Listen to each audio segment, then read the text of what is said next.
I could not be more excited about our very first Permanent Beta podcast. And our very first guest is Rawan Abdelrazek, the COO of Anchorage Digital. Now wait for it. The very first federally chartered digital asset bank. Pretty cool. So this is someone who is in the know of something that we all need to know better. Rawan and I have known each other for over 30 years.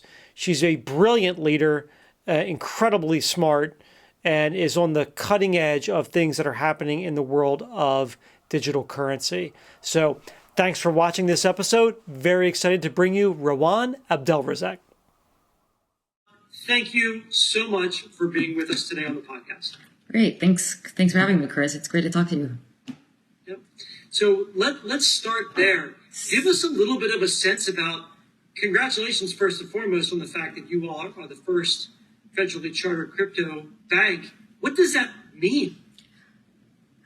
It means for institutional and other investors that we are the safest place to do business in this space, right? So what does it mean to be regulated? We have to abide by a very stringent set of rules set by the OCC around, capital, liquidity, financial management, compliance, AML, Reg W, you name it. We, just like a JP Morgan or a Citi, we're regulated at the same level. We're held to the same standards. So that means for investors, and clients, we're a safe place to do business. So it's just like parking your money at a Citibank or JP Morgan. You can custody your digital assets with Anchorage and expect the same level of, regulatory compliance and safety and soundness. So that's what it means to be a regulated bank. It just means we're held at the same standards.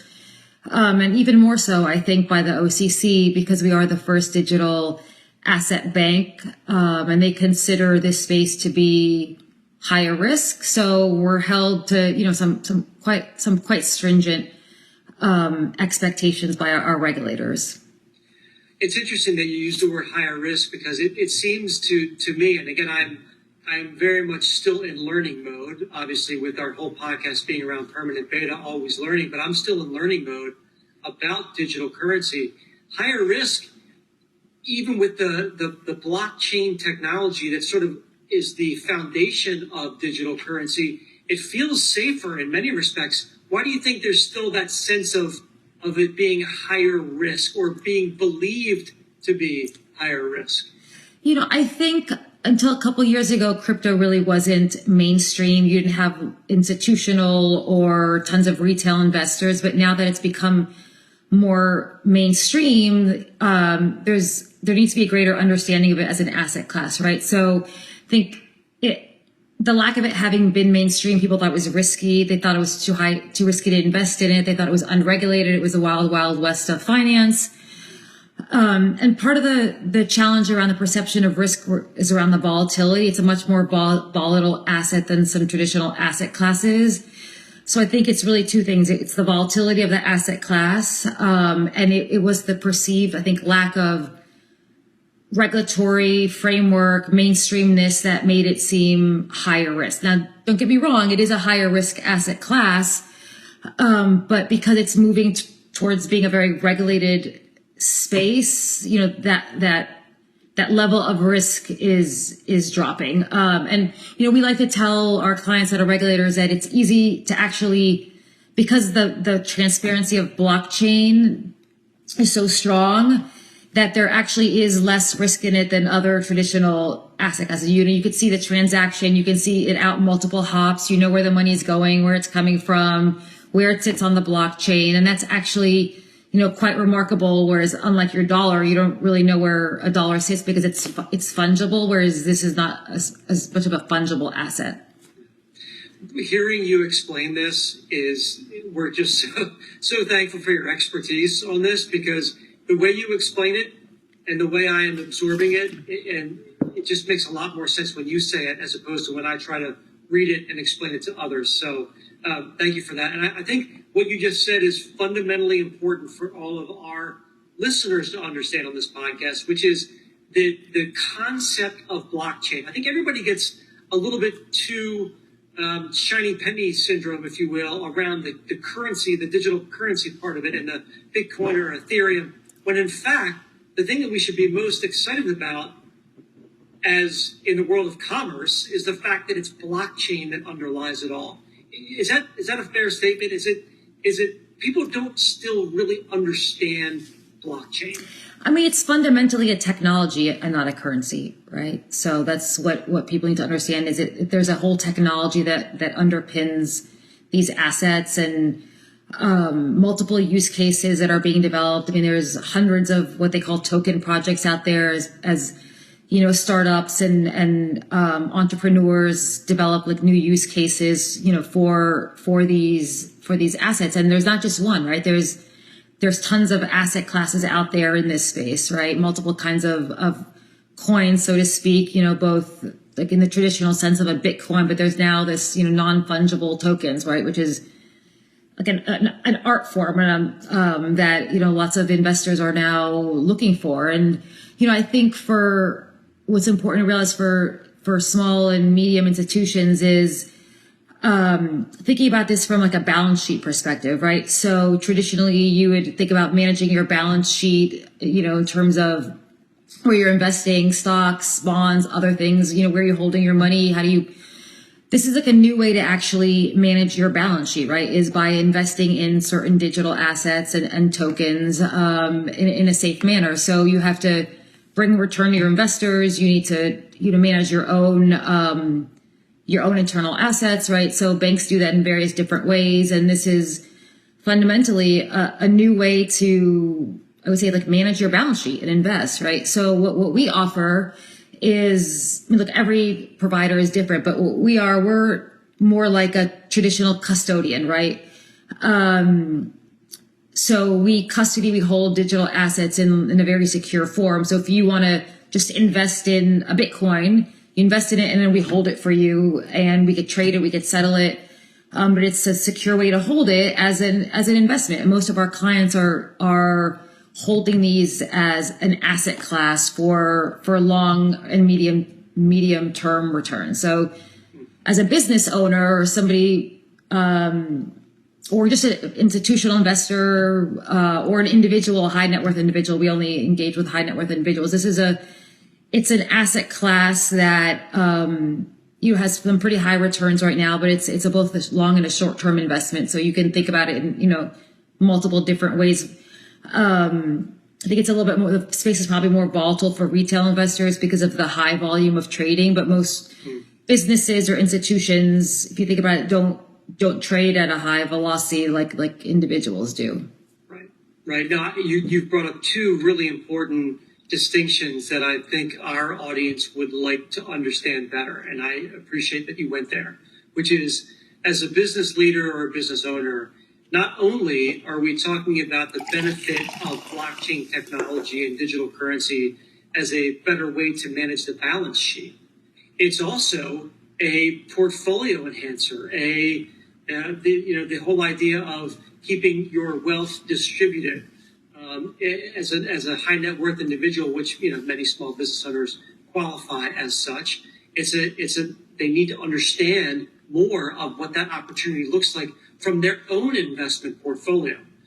So I'm actually glad you hit both of those things. I think both are quite relevant to the understanding. And so much of this is an education game, Rawan, I would imagine. Right. It's educating investors, educating high net worth, educating the marketplace about the value of blockchain fundamentally, and then the value of having a custodian like Anchorage that is trusted and in fact, now has the full backing of the federal government, specifically the OCC. I mean, if you look at what's happening in the industry, banks were ignoring this space a few years ago. They thought it was, again, sort of the Wild West, uncharted territory. And if you're acting in any fiduciary capacity, whether as, an investment advisor or an asset manager, you wanted to stay away from anything that was really high risk for your clients or that you didn't understand. And what we're seeing now is sort of a sea change in lots of traditional financial institutions getting into this space. So all of the big banks are trying to figure out how to play in the crypto space. All the custodians are figuring out how to play in this space. So asset managers, 401k managers, because it's about diversifying your portfolio, providing returns for your clients, providing a service for your clients. So you're seeing, a lot more institutional other investors who want to be in this space. So they want to go to their traditional bank and say, I want to custody or I want to buy Bitcoin. Can I do it through my, JP Morgan app? And so players in the traditional finance can't really ignore this anymore. So they're all exploring, either launching something on their own or partnering with companies like ours. So an area that we're seeing a lot of growth in internally is just partnerships with lots of traditional financial institutions and how we can help them offer these different services for their clients. So it's, and the regulators are taking notice. So you'll see there's a regulation that's coming out globally in this. So it is going to become, more of a mainstream activity. And look, we welcome regulation. Our CEO has said it, and it gives comfort to clients and comfort to investors. But it's really amazing to see how mainstream it's become. And I mean, even just us from a recruiting perspective, we're getting so many candidates from traditional finance who want to learn something different. And it's a very intellectually, I think, stimulating and challenging space to also play in, just because of the level of innovation that's happening. For sure. It opens up so much of the entrepreneurial spirit and creativity for many organizations in the demographic that we're trying to serve in that small to mid market. And, I have to believe, Rawan, that the fact that the OCC and the federal government has officially chartered Anchorage, that has to be the ultimate mandate, if you will, that digital currency and blockchain is here to stay. You would agree with that? Absolutely. Absolutely. Yeah. What about the idea of taking this down to now the executive or the owner of that small to mid market here in the United States? What is something that absolutely must be known in terms of the more and more of the businesses that I interact with? The owners or the executives are saying, how do I either play in this blockchain game, or how do I make it a part of my business? In other words, if it's not helping me manage my balance sheet, how do I actually make it accessible to the constituents that I serve or the marketplace that I serve? What's the best way to think about how to leverage this currency, this digital currency marketplace that's now here to stay? I think it ultimately depends on the nature of the business, but I would say just fundamentally where it's going is customers are going to want to be able to pay in digital assets. They're going to want to be able to pay you just like you go on your Chase app and pay. They're going to want to pay in digital assets, and they might want to get paid in digital assets. So that's where I would think from just for any small business or medium is to think about is offering payment services in digital assets, offering and accepting. So I think that's fundamentally where I think the direction of travel is going to go. Right, and that's probably step one, right? Step one is the receipt of payment in digital assets, and I have to believe that just in the last 6 months that's become easier and easier. Correct? We're getting there. I think it's still a ways out, but I think that's where innovation is going. So lots of, firms are innovating in this space, allowing it. You're seeing, Bitcoin ATMs at liquor stores. It's quite interesting to see. And there's a lot of ATM operators out there. And so, yeah, that's where, the payments space is moving, and where I think, businesses can immediately engage.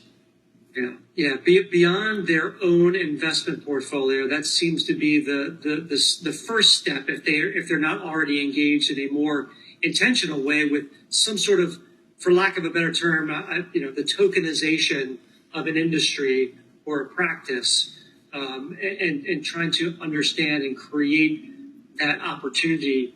It seems to be the first and most logical step. In terms of the regulation of digital currency, what is, I think from the media influx and the data influx, some of the marketplace sees that there's a lot of bad actors out there. And I think that's probably a misconception in terms of, from a compliance perspective, that there is, there's so many bad actors in the traditional realm of interstate or global commerce. Do you see that it's that now having a partner of sorts with the OCC, that you can help just each other learn better in terms of regulation of this space? So, as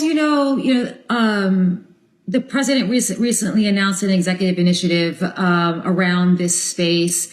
And what he's tasked regulators to do is to basically learn more about this space and how to regulate it and how it works. And so I think the challenge in the past has been, I'd say, just lack of understanding of this space, how it works, misconceptions around the level of risk.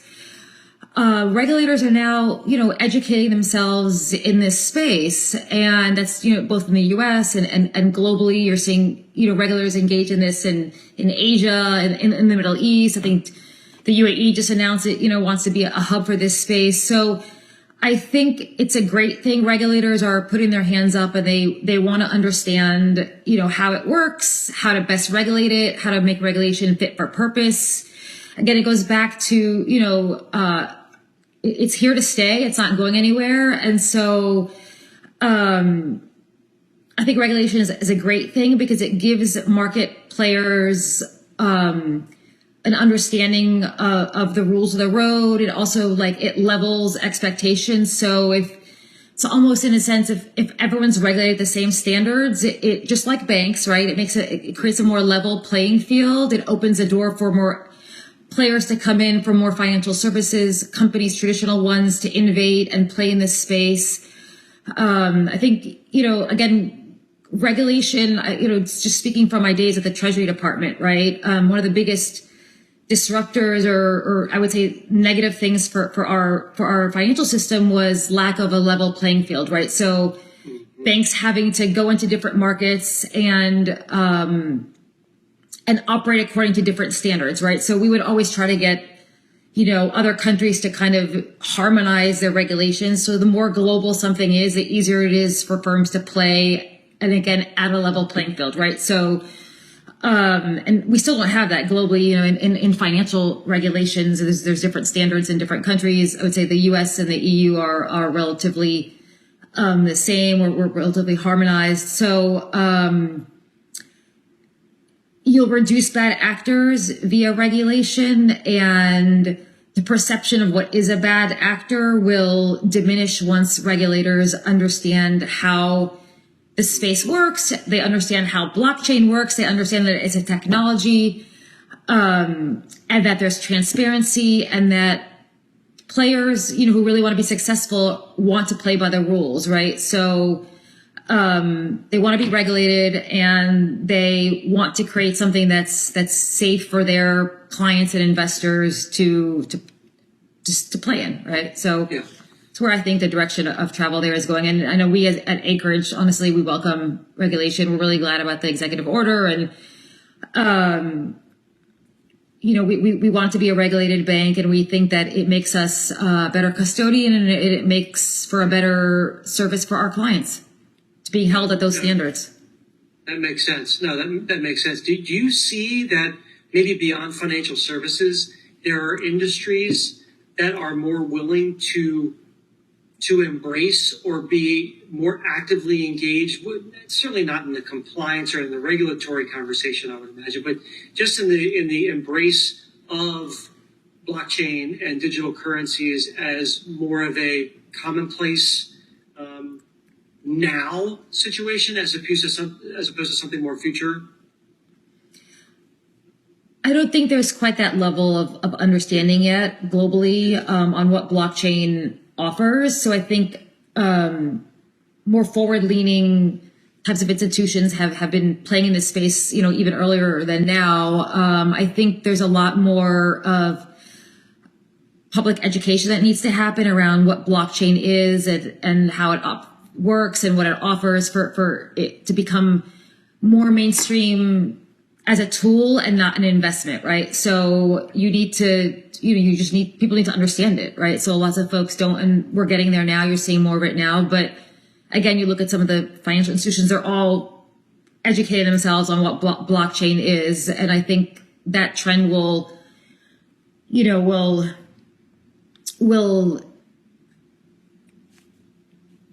take hold of other, beyond the financial services industry, but I think it's going to take time. And, there's a lot of global distractions right now. So, Right. Again, I think once the government starts to embrace this, then you'll see more diversity of companies starting to look into this and play in this space. Yeah. And I think we will start to see even more than just one-off examples of sovereign nations adopting some sort of digital currency because of the manner in which their current currency puts them at such a disadvantage. I think that we're going to start to see more of that as well. But your perspectives here are just really, really helpful to hear. Yeah, you're going to see more stable coins issued at the government level. I think various different sovereigns are looking into it. So that's going to be another area of growth, I think, in this space. So what I take away first and foremost from this and hearing you as an expert speak to this from your very unique perspective and position there is that we need to get smart. We need to keep learning. We need to understand how the digital currency marketplace will impact our world and impact our businesses. So I think you've really helped to drive that home today, and I'm grateful for that. I want to shift real quick to, you mentioned your experience at the Treasury, and part of what I wanted to also talk to you about, my friend, is the fact that I want, to, in this permanent beta podcast, celebrate women's leadership. And you and I have known each other for quite a bit, and I've seen your career trajectory, and it's been such an impressive one. And I just want to get your perspective and celebrate some of what, you have done, and also celebrate some of the things that you have learned in terms of being a leader. You were a leader within Treasury, a leader within BlackRock, a leader now within Anchorage. How have you seen the landscape of women leadership just in your career? How would you characterize that evolution, if there in fact has been one already? So it's interesting. I've played in a couple of spaces, right? I've played in the government, and then I was in consulting, and then I was in financial services. Now I'm I'm in financial services. So I think, it changed, it depends on the industry, right? So I would say in the government, there was always a very strong contingency of women, right? Lots of women in the policy space, lots of senior female leadership at the Treasury Department, State Department, other government agencies. So I think there always was a strong, a strong contingency of women in there. And as my career evolved at Treasury, right, we started to see more women in very senior leadership roles, right? So look at right now, we have a Treasury Secretary who's a woman, right? She was a former Fed chairman. There's been other very senior roles in the government that have been held by women. So I think probably the private sector is slower to catch up, I think, than the government is or was. I mean, I saw it with my colleagues at the OCC and at the Fed and other places. Lots of really amazing senior women, lots of opportunities for equality and a lot of diversity in the government. I think in the private sector, it's catching up. You're seeing lots of more women now in financial services. I think when I started or I moved to New York, over 10 years ago, there wasn't really a lot of women in very senior roles. There wasn't a big bench of women either on boards or in leadership positions, whether it's CEOs, CFOs, other kind of senior roles. And that's, I think, changed over time. So I know just even in my time at BlackRock, we had a lot of very senior women who were either founders of the company, on the board, in executive positions. My team was, we had a lot of female leaders. I worked for an amazing boss who was a woman. So I think now there's a big push for diversity right now, which is, beyond just women in the workplace. But you have a lot of also, recruiting at, right out of college with a focus on diversity in women. So you're starting to see talent coming in, junior levels and moving up. And I think banks have done a really great job, and other corporations as well, not just financial services, of creating pathways for women to succeed, pathways for promotion, opportunities to grow and to lead. So I think it's, you know, the space has changed tremendously since I launched my career. You mentioned a few things that have been working to ensure that we have better women representation in leadership. You mentioned some of the recruiting, some of the maybe the intra-company programming to identify rising leaders. What do you think's still not working? Where do we need help? Where do we need to be better in terms of ensuring that we have women in leadership across the board? I think there's a lot of inherent biases around women and how they operate and how they communicate. And I think that's one of the biggest challenges, right? So it's, I saw that in my career, I would say is, it's biases around how you expect women to operate or communicate or lead.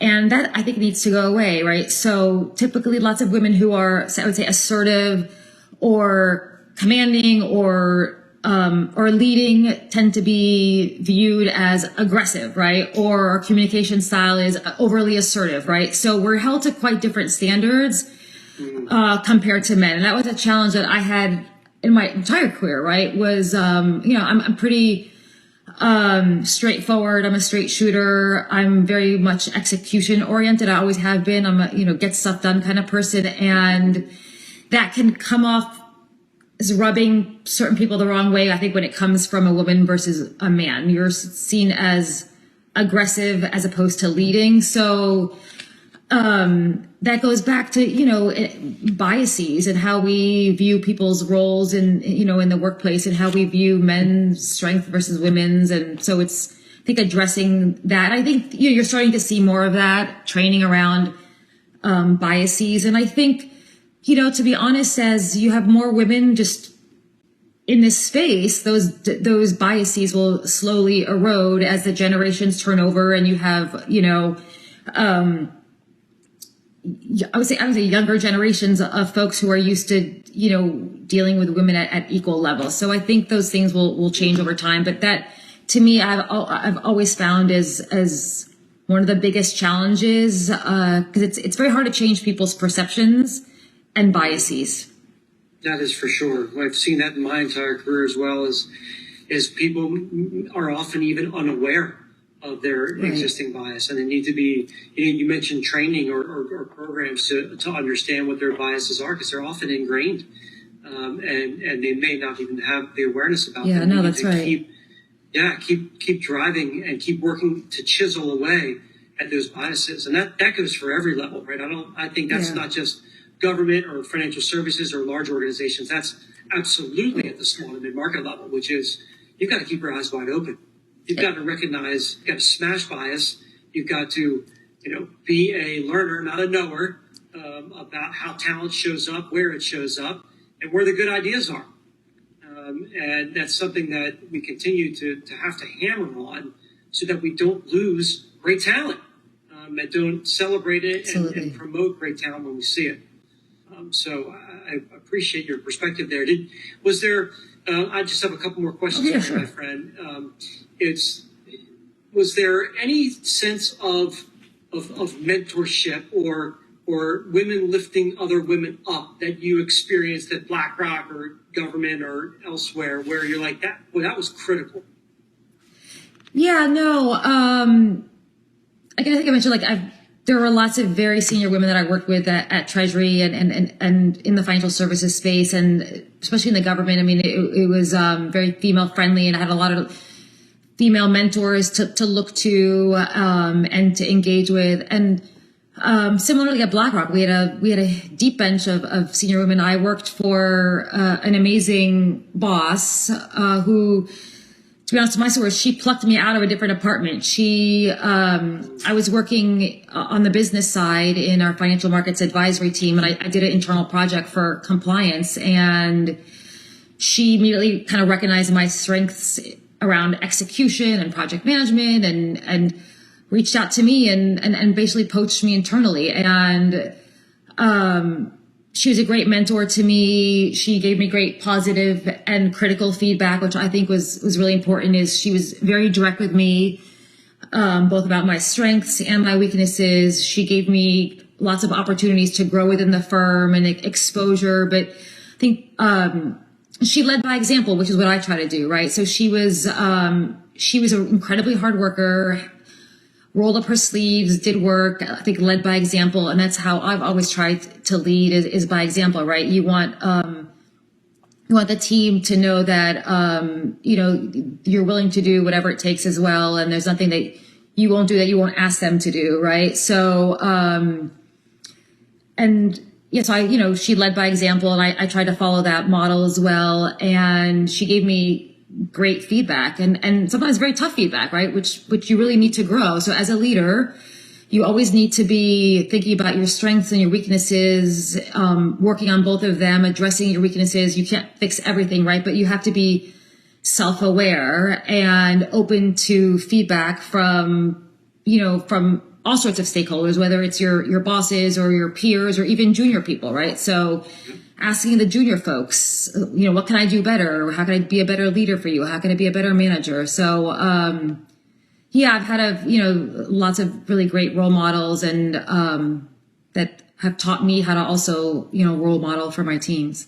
Yeah, no, it's a perfect way to wrap us up, Rawan, because what you just explained there really embodies the whole mantra of my organization, which is permanent beta, right? We are never done learning.